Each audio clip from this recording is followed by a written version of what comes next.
Hey everybody, Matt Waxler here from Wheels Through Time, outside on a sunny day with my friend Dale Axelrod and his ultra cool 1928 Harley Davidson 2-cam Cutdown.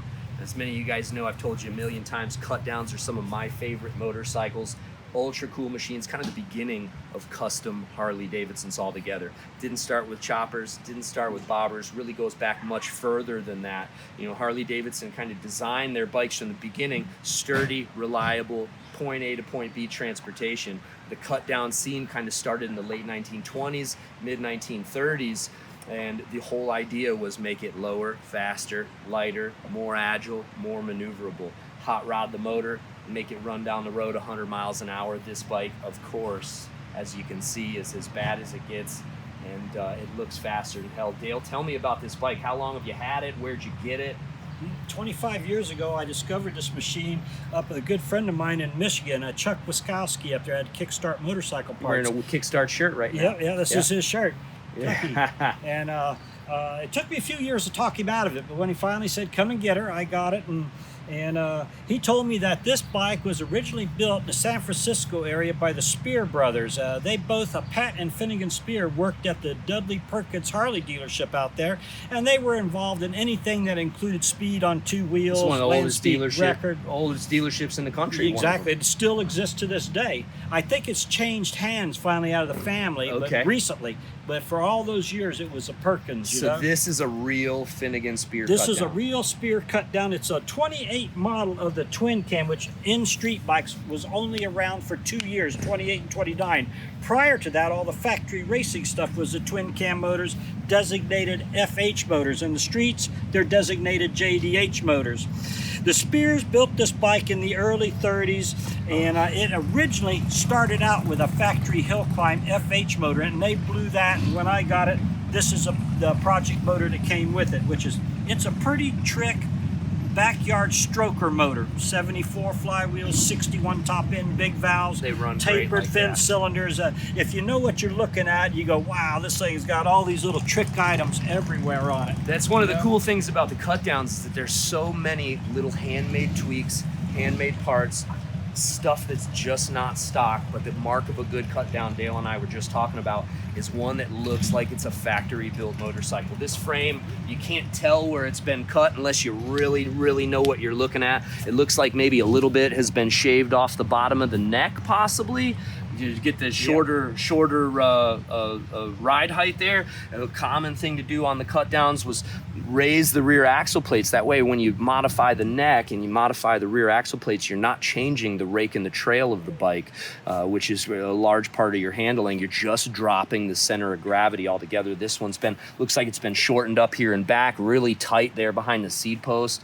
It's just so many awesome, cool, amazing parts on this motorcycle. The brake backing plate is an absolute work of art. It's been all trimmed down and shaved and drilled, lightened up. Beautiful CAD plating on this thing, or nickel plating? Nickel plating. Nickel plating, dull nickel plating. God, what else is on here? Oh my God, ultra rare ignition switch there. That's what, like 1920, 1919? That's about as early, about the very first electric Harley ignition switch. That is it. Wow. And same for the electric headlight on it. Very first Harley electric headlight with the original lens in it. That is the very first. Just some jewelry I added to the bike that I had sitting on the shelf when I pieced it together. The ribbed gas caps. Yep. I think those were like 23, 24 yep. Only, 1 year only caps. Oh God, man. And the motor is just beautiful. Polished 68 cases. cubic inch polished cases, Yep. Ricardo Racing tapered fin cylinders. It's got the heavy duty valve springs, super skinny little sport solo, or these are not sport solo tanks. Those are pea shooter tanks with the valve pockets added. With the pockets added. Like that with the bike, all done back in the early 30s by professionals. Oh, incredible, man. It's just too cool. 3-speed transmission, 68-inch motor. I bet this thing absolutely boogies. It does. You got to be careful when you're riding it. For the number one reason you got to be a thinker when you ride it is the ground clearance. Yeah. Maybe 3 inches of ground clearance. Curbs, anything you can run a ground on is your nightmare on this thing. You've got to pay attention. no Yep. moonshine, and riding this bike. Wow, super short, like cute little floorboards. These are abbreviated floorboards. DAH handlebars. Yep. Look at these. These are a They've work been of art. retubed, but the casting is the real deal. A lot of DAHs were the factory hill climbers. When they came down from the hill, they came down this way, tumbled, and it broke the bars Broke off. the bars. And a friend of mine out in Kansas retubed them for me, and so it's got a genuine set of castings for the DAH on there. Unbelievable. And, Look at this. It's so proportional and so perfect. Cute little drop seat there. You got a front brake. So it's Yep. a 28. 28, Oh, yep. Look at that backing plate. Is that a cast piece or is it a made I think piece? it's a stamping, I believe, but what they did was they sculpted it. They rounded all the edges. They took the tin cover off it, the dust cover, and ran it without the dust cover, and that's just the way she came to me. Unbelievable. So guys, what you're looking at, normally all of this area in here, your brake pads and brake shoes, the cam, the pivot, all that is covered by a more or less the brake backing plate. It's a dust cover. This has been basically, they've kept only the parts that you need from the backing plate, ditched the dust cover, left it all exposed. That's a work of art. Unbelievable, man. So you're running 19-inch in the front and an 18 in the back. It looks like it's geared with a, what do you got, a 44 on there? Baby And Bosch. I had to go Magneto. up on the sprocket on the transmission, so we shaved the teeth off it and made a bigger sprocket to get the chain to clear the frame To clear the properly. frame. Yeah. Because when you raise it up back in here, you're raising the wheel and that Exactly. lower chain. And it would have worked fine. It would just had to replace the chain every now and then and weld the frame up. 520 chain too. Yep. Ooh, your sprocket's loose Is that back loose? here. Yeah, that is There's loose. another reason why I didn't go very far on that run. You've been doing burnouts, haven't you? 520 racing chain, ultra cool setup. So the racing bikes of this era used a 520 chain. The standard bikes of this era, thicker sprockets, thicker chain, beefier, of course, probably for heavier duty use on the road. The racing stuff, lighter is faster, as you guys know. Wow, fantastic. Just so cool. Shifter, cute little shifter on the side. Outside oil pump. Remember, guys, total loss oil system. So these things don't circulate. They just meter oil down into the lower end. You got the hand pump there. Kind of two purposes behind the hand pump. One, when you drain the oil, use this to refill it. On top of that, when you're running kind of duration, high RPMs at distance, you start noticing your motor putting out a little bit more heat than it should. You give that an extra burst of oil. It goes right onto the crankcase. Almost kind of look at it like an engine saver. Exactly. You know, When it hits the flywheel, it goes right up in the base of the cylinders, starts cooling things down immediately. cooling everything And a few down. other points over here. Baby Yep. Bosch Racing Mag, Oh, pretty those are so special. rare. If you pull this cover off here, you'll find out it has a 12-spring clutch instead of a 6-spring clutch, which is a factory hill climber. Hill climber clutch. To keep that power going to that rear wheel. Holy moly. And the fork is a work of art. That's a skinny fork. So what is it, like late I'd teens say it's era probably fork? a 17, 18 fork, yeah. Reinforced here with Yep. these. Oh man, this The is all fork had to be incredibly well slightly done. modified to make these bars fit because of this offset here, whereas, and you can see the offset piece that goes That's down right. in there, and there's a bolt in the bottom that holds it in place, Wow. so that all bolts up nice and tight.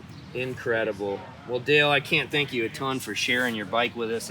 Would you like to see as- if I can get her to fire up? Fire this thing up, man. I've been waiting to hear it. It snorts and cracks and wants to bite you. If you grab a hold of Yep. one side of that handlebar Yep. there, I got you, because man. we're on soft ground here, and really tickle that carburetor up. That's a Zenith carb. Zenith, It's yeah. like a 24 JDCA Right. carb, and they use them on race In bikes. 23, 24, Harley had a spat with Schebler. And even though they say Detroit on them, that's a German carburetor, but they were used at 23, 24 as a stock carburetors on Harley Davidson. Wow. Choke on. Unbelievable. Yeah, you got fuel. Yeah, tickled it a little too much. Okay, Sounds like it's ready. contact. Whoa, not even a burp.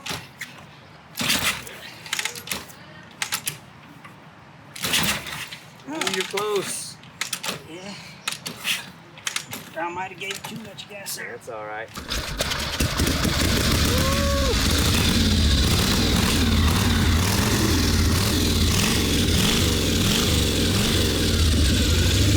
Look at that thing work, man. You see all the external rockers, the big heavy-duty valve spring. This thing's made for RPMs. Wow. Can I wick it? Oh,